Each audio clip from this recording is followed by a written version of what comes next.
untuk mengawal proyek 2,7 triliun. Indikasi ketidakjujuran, ada nuansa transaksional. Nah, setiap masyarakat yang datang ke TPS itu dikasih uang resmi dari negara 100.000. Uang inga-inga.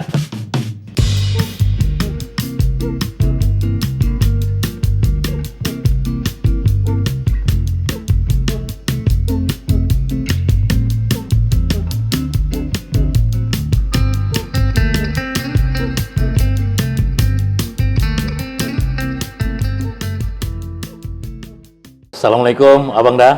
Waalaikumsalam, Bung Kesper. Asik. Dari DPR tadi, Bang? Iya. Dari DPR ya? Ya, dari DPR, terus ada jumpa dengan beberapa teman, dan akhirnya memenuhi undangan Bang Kesper sebagai marga harahap murah ya kan? Iya. Teringatnya di DPR di komisi berapa, Bang? Ya, saya kemarin dari awal anggota DPRD, saya di komisi A, pemerintahan, termasuk mitra vertikal. 2,5 tahun saya di komisi A, mitra kami juga KPU, Bawaslu. Tapi sekarang pertengahan kemarin 2022, saya diamanahkan di Komisi D, Pembangunan, untuk mengawal proyek 2,7 triliun. Oh, 2,7 triliun.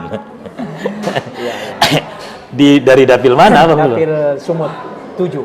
Sumut 7 berarti Sumut 7 itu masuk Sidimpuan, Tapanuli Selatan, Mandailing Natal, Paluta Palas. Oh, jadi ini 2024 rencana main lagi nih? Iya, insya Allah partai masih mengamanahkan untuk kembali lagi, dan kita punya target, ya namanya target kita, target 3 kursi. Oh, target 3 kursi ya? Mudah-mudahan lah. Ya Allah, amin lah. Amin. Kalau kulihat dari data Bang, ternyata Bang Rahim ini hobi gitu ya. Memang untuk organisasi ini memang memang sudah berkecimpung sejak sekolah ya. Pernah ketua OSIS, pernah juga ketua alumni SMA 1 Sidimpuan ya. Ya, benar. Ini pemirsa yang dari SMA Negeri 1 Sidimpuan. Ya. Kalau ada ke depan di 2024 jangan lupa inya. Ya. Oke, Bang Da, ini kan mau menjelang 2024 ini. Ya. Kemarin itu ada statement pada Rakernas Demokrat.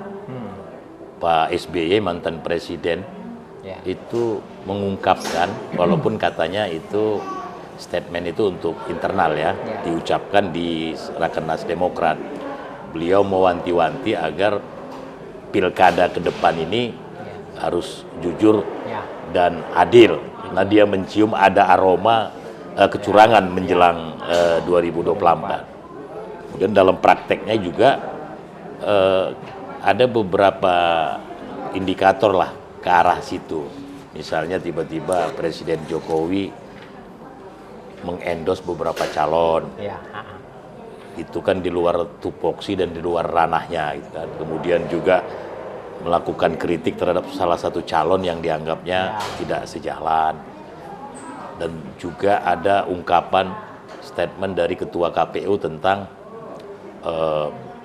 dihimbau kepada caleg agar jangan buru-buru kampanye karena kemungkinan sistem pemilu tertutup katanya. Seakan-akan dia sudah ada masyarakat melihat atau publik melihat kok ngomong seperti itu Ketua KPU itu kan dia itu hanya penyelenggara, panitia, dia jangan campuri kan. Menurut Abang, apalagi di komisi itu Abang berhubungan dengan KPU ya? Ya, 2 tahun setengah saya. Apakah statement SBY ini merupakan atau cerminan dari keresahan di publik juga, Abang melihat? Ya. Gimana? Jadi kalau saya melihat mungkin suara hati Pak SBY sebagai Demokrat dan akhirnya mendukung Anies, ya diawali dengan Nasdem dan sekarang PKS ikut ya. Artinya ini satu suara sebenarnya.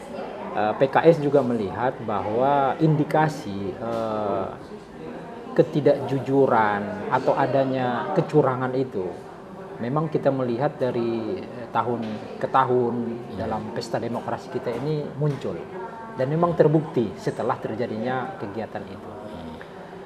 Dan bisa jadi di tahun 2024 ini akan semakin klimaks. Artinya ini nanti akan saya berikan beberapa fakta termasuk perekrutan PPK dan PPS yang terindikasi kuat, ya apalagi saya dapat informasi dari kawan-kawan yang ada di pergerakan bahwa sudah diwarnai dengan pendekatan-pendekatan transaksional. Nah, ini kan sangat berbahaya. Nah, oleh karena itu mungkin perlu juga di awal ini ingin saya sampaikan kepada pemirsa, ya Bung Casper, bahwa ketika kita bicara tentang demokrasi yang sehat, itu minimal ada 4 indikatornya. Nah, indikator pertama adalah independensi dari penyelenggara, dan netralisasi dan netral oleh PNS. Itu yang pertama. Yang kedua adalah partisipasi pemilih. Ini juga indikator sebuah demokrasi yang sehat. Ya. Yang ketiga adalah menurunnya tingkat money politik. Nah, kalau ini sudah menurun, ini berarti demokrasi kita sehat. Tapi kalau money politik ini masih mendominasi, berarti demokrasi kita tidak sehat. Dan yang keempat, yang terakhir adalah bisa dikendalikan konflik yang terjadi dalam penyelenggaraan. Nah, itu 4 hal yang saya coba cermati kalau kita ingin demokrasi yang sehat di 2024 ini. Tadi ada Bang Rahim bilang ada fakta-fakta tentang kecurangan tersebut dan ini terbukti. Itu apa faktanya yang Bang Rahim temukan itu? Kalau dulu 2019 saya ada melihat dan juga ada laporan-laporan, contohnya ada angka-angka pencoblosan di TPS itu berbeda dengan di PPK dan di hasil akhir di KPU. Sementara pencoblosan itu kan sama, minimal kan harus sama. Berapa pencoblosan partai di TPS itu harus sama dengan di PPK setelah diakumulasi dan dijumlahkan sampai kepada KPU. Tapi persoalannya banyak suara-suara yang digelembungkan di sana. Dan itu terjadi, contohnya misalnya dari satu dapat perolehannya bisa jadi 10. Ada yang dua dapat perolehan suara jadi 20. Tinggal nambah 0 aja. Ini yang kita lihat ada. Artinya proses kecurangan itu ada di KPPS. Ada di KPPS ya? Enggak, malah di PPK. Di PPK. Di PPS-nya, di TPS-nya, panitia TPS itu? Di TPS-nya lebih kecil kemungkinannya ada. Lebih kecil persentase kecurangan lebih kecil. Malah yang paling besar itu adalah di PPK. Artinya ketika di PPS ada kecurangannya sedikit lah penggelembungannya. Masuk ke PPK itu penggelembungannya besar. Menurut Bang Rahim kalau gitu di tingkat pemilihan PPK ini berarti ada desain, karena ini strategis kan. Ada nggak Bang Rahim melihat proses rekrutmen ini memang terkondisikan gitu loh? Inilah yang harus kita semua mata harus melihat kondisi rekrutmen. Saya melihat bahwa seperti tadi ada beberapa calon-calon PPK yang melapor ke saya bahwa dari segi seleksi yang dia lakukan, terus proses ujian-ujian tertulis dan itu dia memenuhi. Tetapi ketika pemungutan seleksi akhir atau pengumuman akhir, namanya tidak tercantum di situ. Dan ada isu-isu yang menguat bahwa ada nuansa transaksional. Nah, dan ini artinya indikasi ini perlu didalami sehingga kita berharap bahwa dari sinilah berawal kalau kita ingin bahwa pemilihan legislatif, pemilihan presiden dan pilkada itu semakin sehat. Panitia seleksi PPK itu siapa sebenarnya? Komisioner di KPU. Komisioner di KPU. Ya. Artinya kalau begitu komisioner KPU ini punya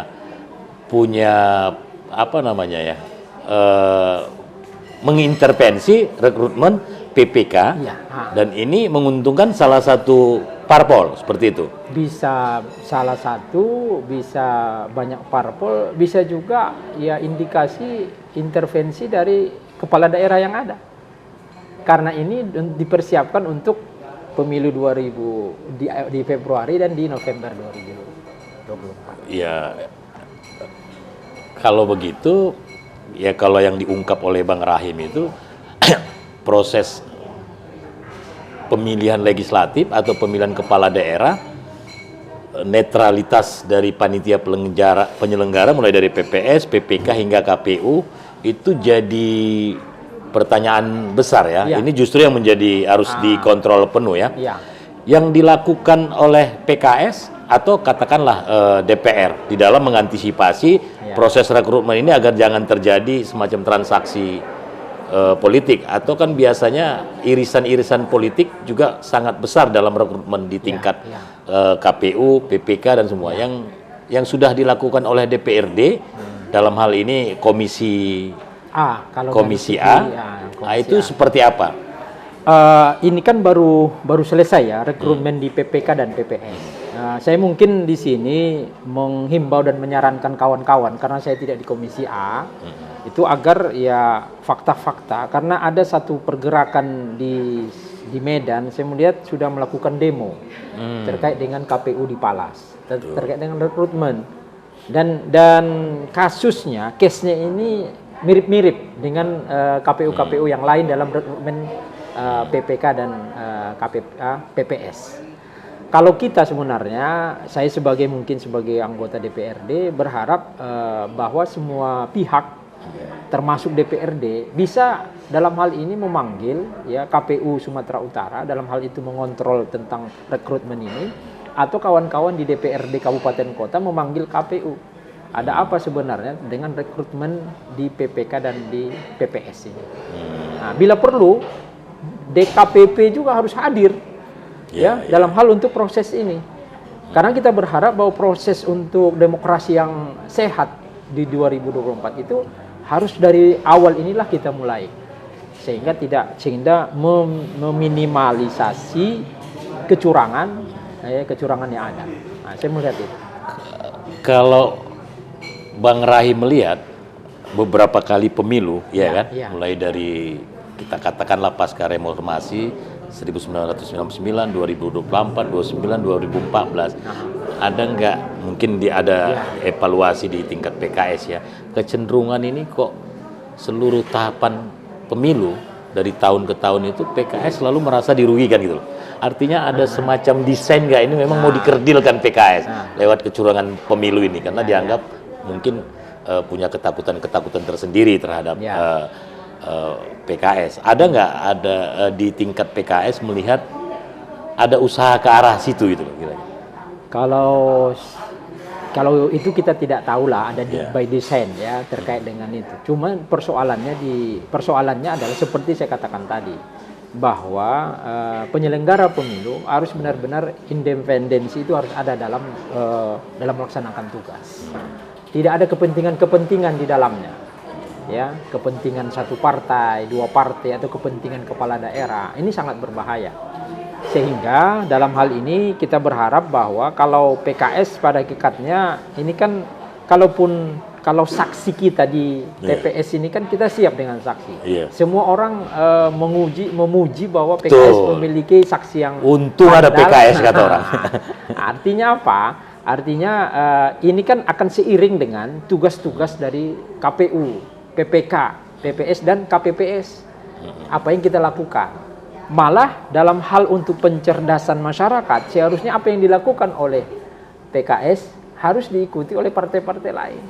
Mereka juga harus menyiapkan saksi-saksi yang tangguh dalam rangka untuk menjaga suara agar tidak jadi perubahan tadi dari awal kita diskusikan, Bung Kesper, tidak ada perubahan di KPPS, berubah di kecamatan.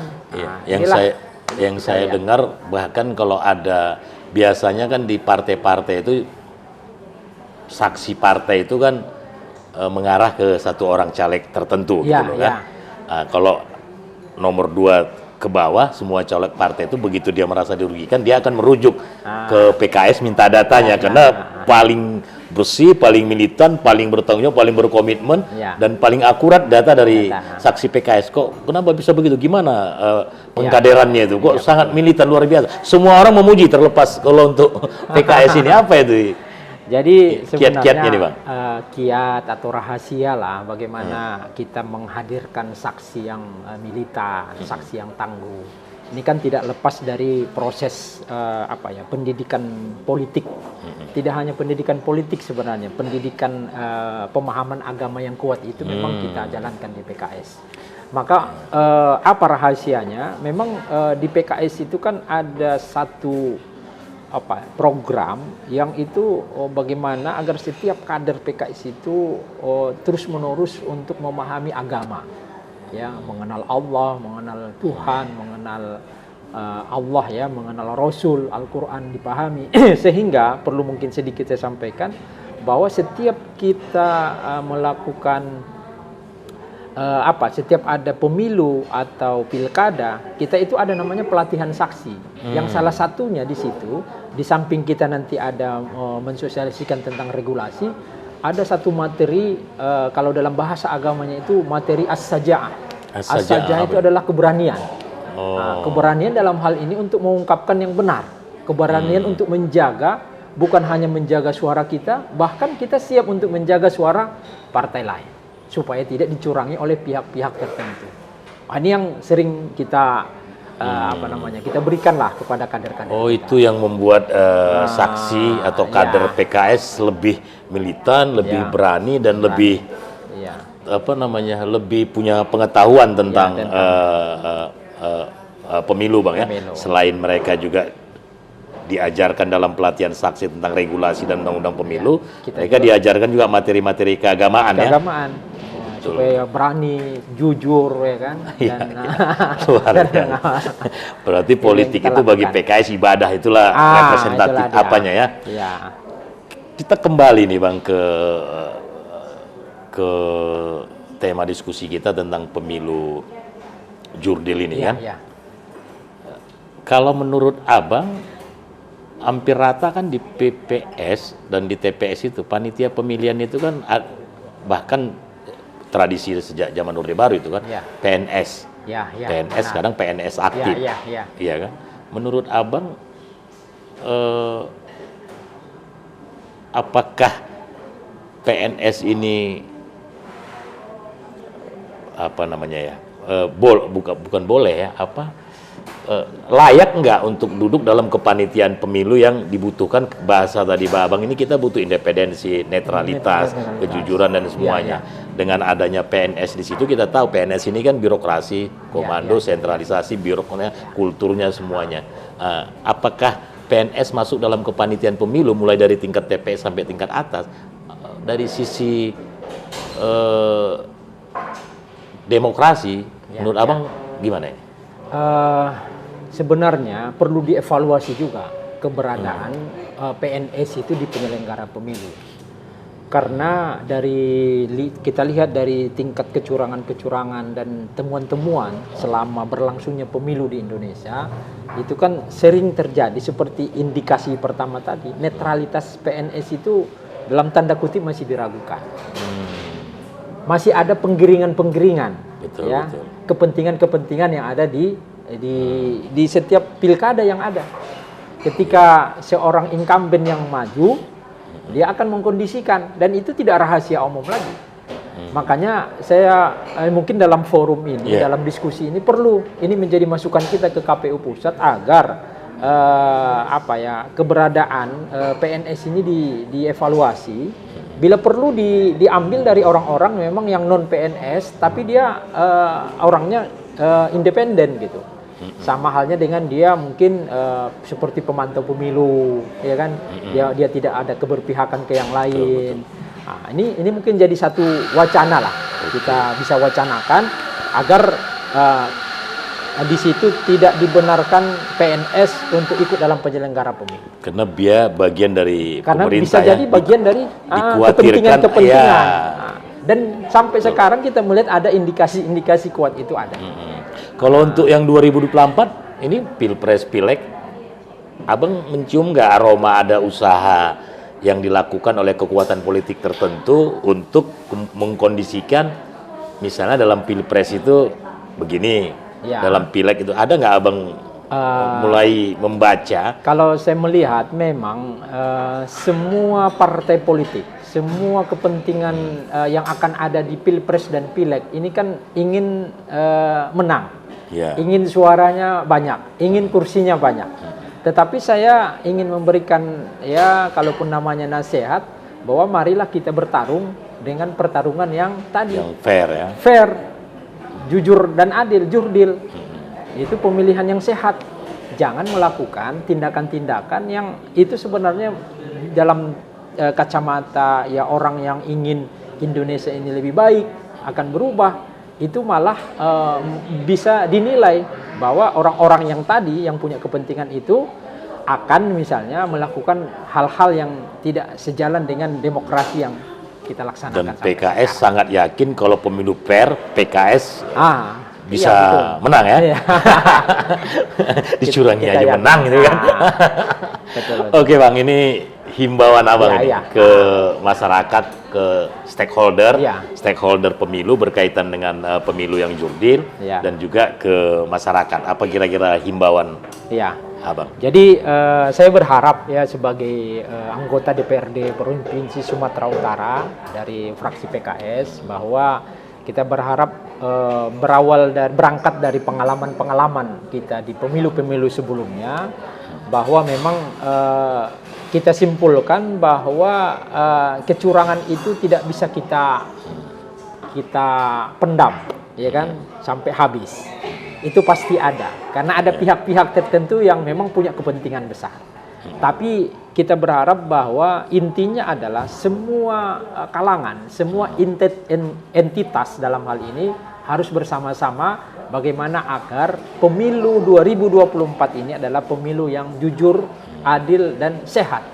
Sehingga kita berharap partai politik juga harus melakukan pendidikan politik kepada masyarakat, agar mengurangi, pertama, agar partisipasi masyarakat ke TPS tinggi, untuk mengurangi golput, dan untuk mengurangi money politik. Karena money politik yang terjadi hari ini, kita melihat ini sudah membudaya di masyarakat, dan ini sangat berbahaya dalam politik Indonesia. Artinya kalau kita ingin fair dalam pertarungan di politik, sebenarnya janganlah dengan melakukan cara-cara pendekatan kepada masyarakat dengan pendekatan transaksional. Bahkan usulan saya di berbagai kesempatan, baik waktu kami ada pernah ke KPU Pusat dan Bawaslu, saya mengatakan bila perlu masyarakat ini dibiayai, diberikan honor untuk datang ke TPS. Sekali lagi, saya ini mungkin usulan yang agak radikal. Budgetnya dari mana? Artinya itu akan mengurangi. Contohnya, setiap masyarakat yang datang ke TPS itu dikasih uang resmi dari negara 100.000. Uang transport untuk mengganti dia 1 hari tidak kerja. Dan ini cukup menarik. Artinya kita jangan berpikir ini akan besar biayanya. Bahkan ini akan mengurangi money politik. Sudah dibicarakan, pernah saya usulan resmi PKS atau dari apa? Dari pribadi. Udah pernah dibicarakan di PKS. Dan saya pikir itu sebuah sangat legal, dan itu uang rakyat, sehingga tidaklah lagi upaya-upaya orang untuk melakukan money politik tadi. Dalam kondisi sekarang, abang optimis Pilkada 2024 ini mampu meminimalisir aspek-aspek kecurangan. Abang optimis nggak? Ini kan kadang kultur money politik, kultur di birokrasi juga kultur. Saya sebenarnya optimis kalau berangkat dari keinginan kita bersama-sama, baik penyelenggara, baik PNS, baik calon-calon itu melakukan pendidikan politik kepada masyarakat. Saya yakin ini akan bisa mereduksi, mengurangi terjadinya kecurangan-kecurangan. Tapi menarik itu usul abang, setiap Iya. pemilih yang datang ke TPS dibayar 100.000. Iya, dibayar Kalau itu 100.000. terjadi, itu oper suara Bang, mau 100.000 PKS yang mengusulkan, iya. itu langsung. Ya, ini mudah-mudahan ini bisa didengar oleh Pak Presiden, oleh Ketua Iya. KPU Pusat, oleh Iya, KPU iya, Sumatera iya. Utara. Karena pernah juga ada usulan yang sejenis, walaupun tidak sama persis katanya kan, kayak parpol dalam rangka mengurangi ketergantungan para bohir yang mengintervensi parpol, maka parpol itu dibiayai oleh Memang sekarang udah dibiayai. iya, bukan apanya ininya kegiatannya, kepengurusannya, Atau semua saksinya dibiayai kan gitu, ada dibiayai usul. oleh negara. Dibiayai oleh negara. Sudah ya. naik sekarang. Jadi perlu saya sampaikan juga ini karena ini adalah memang bagian dari kebijakan nasional di APBN juga ada, di APBD Provinsi Sumatera Utara. Dulu satu suara itu hanya 100.000 per suara. Sekarang udah kita naikkan dan bagian dari mungkin 100.000 per suara maksudnya? 100.000 per suara. Kalau misalnya untuk parpol. untuk parpol ada bantuan partai politik. Iya. Sekarang sudah 5.000 per suara. Oh. Nah, contohnya kalau misalnya ada parpol itu suaranya 500.000 dikali 1.000, dulu dia cuma dapat tahun 2021 cuma 1.000. dapat 500 juta. Iya. Tapi setelah naik jadi berarti dia dapat berarti dia dapat itu 500.000 dikali 5.000. 500.000. Dua setengah. Tapi itu kan parpol yang parlemen ya, masuk ke Ya, parlemen. yang Yang ada non parlemen kursinya. enggak ya? Ya. Oke. Itu udah regulasi. Oke. Nah, Untuk PKS sendiri nih, Bang. ya. Ini target internal untuk provinsi Ya. berapa kursi dan untuk DPR RI berapa kursi? Jadi kita sudah berdiskusi kemarin di tingkat wilayah, juga di fraksi, juga sudah disosialisasikan bahwa target PKS di 2024 di Sumatera Utara itu 2 kali lipat dari sekarang. Sekarang kita memiliki kursi 11, jadi ke depan kita akan targetkan 22 kursi. Berarti 22 satu dapil itu 2 kursi. Ya, kemungkinan. Karena 11 dan 11 ada 3, dapil ini ya. Dan ada 3, 12. 12. Nah, Oke. itu. Kalau untuk pusat itu kita sekarang ada di 4 DPR RI kali 2 juga. Jadi target kita 8. Di wilayah yang minoritas lah dalam tanda petik, ini Ya. bukan persoalan politik identitas atau sekretarian, tetapi dari kalkulasi politik kan basis masanya PKS misalnya di daerah Karo, Pak, sama Pak itu kan apa mungkin bisa dapat 1 kursi 2 kursi gitu? Ini sedang kita upayakan dan langkah kita salah satunya adalah memberdayakan anggota dewan yang berdampingan dengan dapil-dapil yang yang di sana itu mayoritas yang Kristiani, itu kita backup dengan anggota dewan yang ada di provinsi. Dan kita optimis 2024 itu di dapil Nias, dapil Ekstaput dan dapil Pak Dairi, dan sudah kita lakukan juga berbagai banyak kegiatan, itu optimis kita dapat satu-satu.